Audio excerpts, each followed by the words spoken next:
इस रात दे तारे दसदे ने अज अर्श सजाया जाना है।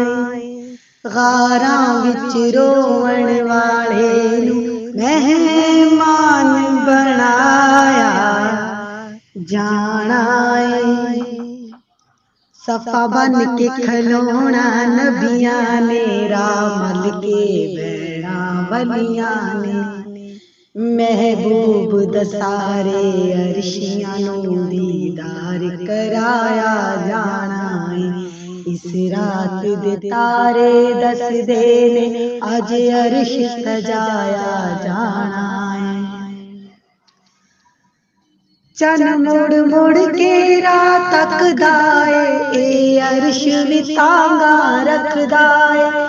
रल बैणा दो जाता ने अज नूर वसाया जाना है। इस रात दे तारे दसदे ने अज अर्श सजाया जाना।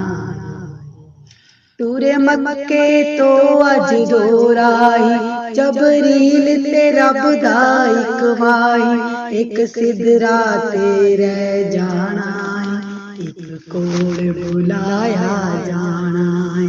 इस रात दे तारे दसदे ने अज अर्श सजाया जाना है। एक ऐसी कड़ी अज आनी कुछ मननी ते कुछ मनानी।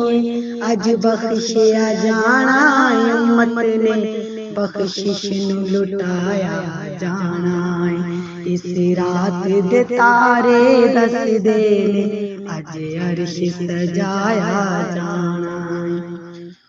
होए मुस्लिम कम नजातां दे अज मेल होए दो जातां दे।